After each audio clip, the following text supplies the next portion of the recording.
Assalamualaikum warahmatullahi wabarakatuh. Selamat pagi semuanya. Hari ini akan saya bahas tentang grafik fungsi trigonometri. Silahkan disimak ya. Yang pertama kita bahas tentang nilai fungsi trigonometri. Langsung aja. Jadi nilai fungsi trigonometri itu dengan memasukkan x-nya nilainya berapa ke fungsi trigonometri yang mau dicari. Nah, contohnya ini, fx sama dengan 2 sin x. Jika x-nya 30 derajat nilainya berapa? Nah, ini tinggal dimasukkan saja x-nya yang di sini, yang di fx ini, x-nya diganti 30 derajat. Jadi 2 sin 30 derajat sama dengan 2 kali setengah. Nah, setengah dari mana toh? Itu dari nilai sin 30 derajat. Jadi 2 kali setengah sama dengan 1. Kalau misalnya nanti ini diganti 60 derajat, ya ini tinggal diganti x-nya yang di sini tinggal diganti 60 derajat juga. Jadi tergantung x-nya yang dicari berapa, seperti itu. Paham ya? Oke, selanjutnya langsung ke grafik fungsi trigonometri. Grafik fungsi trigonometri nanti kita bahas tentang sin x, cos x, dan tan x. Nah, yang pertama dibahas tentang fx sama dengan sin x atau y sama dengan sin x. Itu sama saja. Nah, dulu sudah pernah digambar di tabel, masih ingat ya tabelnya?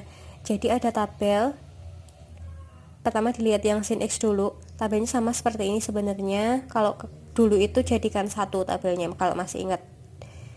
Dan dulu nggak sebanyak ini ya. Nah, dibuka tabelnya, kemudian bagaimana tuh cara menggambarnya? Nah, gini. Ini misalnya pura-puranya belum jadi ya grafiknya ya. Jadi ini masih kosong. Nah, yang pertama digambar dulu sumbunya, sumbu y, sumbu x. X-nya ini terdiri dari sudut-sudutnya. Seperti itu, kemudian y-nya nilainya. Jadi yang ada di tabel tadi nilainya itu sama dengan berapa saja. Kemudian sudutnya berapa saja digambar di sini. Nah, kemudian dicocokkan. Jadi pertama kalau x-nya sama dengan 0 derajat, dibuka yang sin 0 derajat nilainya berapa? Sama dengan 0. Berarti ini titiknya di sini 0,0. Kemudian sudutnya 30 derajat, dibuka sin 30 derajat nilainya berapa? Sama dengan setengah. Nah, dari 30 derajat ini dibuat garis putus-putus ke atas, dari yang setengah dibuat garis putus-putus ke samping. Nah, ketemunya di mana? Di sini. Di sini diberikan titik. Kemudian yang 60 derajat sampai terakhir juga sama seperti itu. Setelah ini ketemu titik-titiknya, ini disatukan. Nah, menyatukannya jangan pakai penggaris ya. Nanti kalau pakai penggaris nggak bisa melengkung seperti ini. Jadi kalau grafik trigonometri itu selalu melengkung, bukan yang set-set kayak gitu, enggak, tapi melengkung gitu ya. Nah, kemudian yang cos sama seperti yang tadi. Kalau cos ini, kalau cos 0 derajat sama dengan 1, berarti ini grafiknya yang di sini ini juga dari 0 derajat, y-nya sama dengan 1, berarti di sini titik yang pertama. Kemudian ketika cos 30 derajat nilainya setengah akar 3, berarti ini tarik ke atas, ini ke samping, ketemunya titik di sini. Kemudian sampai yang terakhir disatukan grafiknya. Oke. Yang tan juga seperti itu. Nah, untuk grafik tan itu kan ada nilai yang tidak terdefinisi ya, tan 90 derajat dan tan 270 derajat.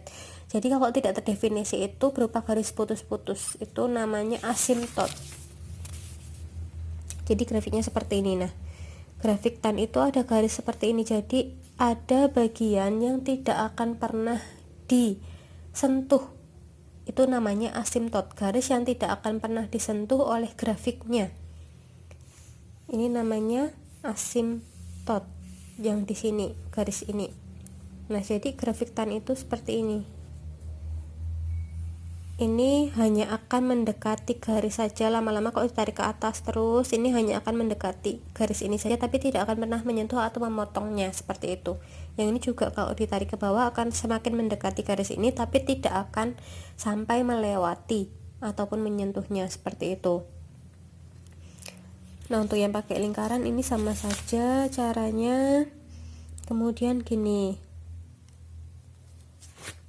untuk melihat dari ini dulu dari yang contoh 8, coba dilihat contoh 8 di sini. Ini ada sebuah grafik, kemudian puncak yang di atas ini 3, kemudian yang di bawah ini -3. Nah kemudian ini terdiri dari satu gelombang, satu ke atas sama satu ke bawah ya, jadi ini satu gelombang seperti ini. Kemudian oke. Nah sekarang diperhatikan dulu, ini kalau dari yang bawah sampai ke atas seperti ini, dari 0 sampai puncaknya ini, dan dari 0 sampai ke bawah ini kita cari yang namanya amplitudo. Amplitudo tuh gimana toh?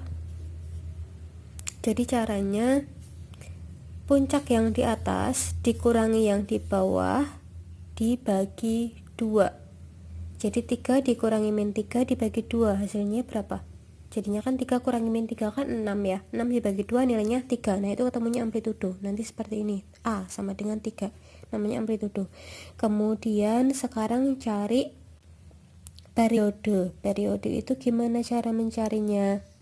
Kalau dilihat di grafik tadi, gampangnya ini tadi dari 0 sampai dengan naik 1 kali, turun 1 kali. Nah ujungnya berapa? Nah ini namanya periodenya. Gampangnya seperti itu. Jadi ini periodenya berapa? Dilihat yang di ujung, pi, berarti periodenya sebesar pi atau 180 derajat. Oke, selanjutnya kita ke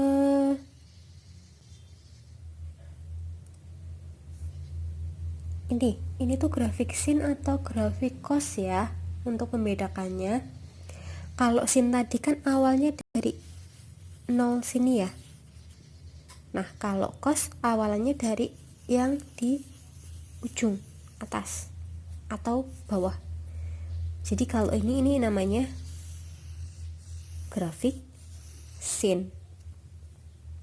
Nah untuk menyusunnya, untuk penyusunannya ini bentuk umumnya dulu. Fx sama dengan A sin K dalam kurung X min A kecil. Nah A besar ini tadi amplitudo, amplitudonya tadi berapa? 3. Kemudian P nya periodenya tadi Pi. A kecil itu sama dengan 0. A kecil itu apa toh? A kecil itu absis titik awal grafik. Di sini tadi absisnya berapa? Absis itu X nya titiknya tadi kan 0 ya, berarti A kecilnya 0. Kemudian K itu 2 pi per periode. Periodenya tadi kan pi ya, berarti 2 pi per pi sama dengan 2. Nah jadi ini dimasukkan ke sini, A nya tadi diganti 3, kemudian sin K nya tadi 2, X min A kecilnya tadi 0, berarti 3 sin 2X, seperti itu. Nah kemudian untuk nilai maksimum, nilai minimum. Nilai maksimum itu puncak yang paling atas, nilainya berapa? Jadi ini misalnya, ini kan nilainya paling atas berapa? 3 ya. Sedangkan yang paling bawah nilainya min 3. Jadi yang 3 ini disebutnya maksimum, yang min 3 ini disebutnya minimum, seperti itu.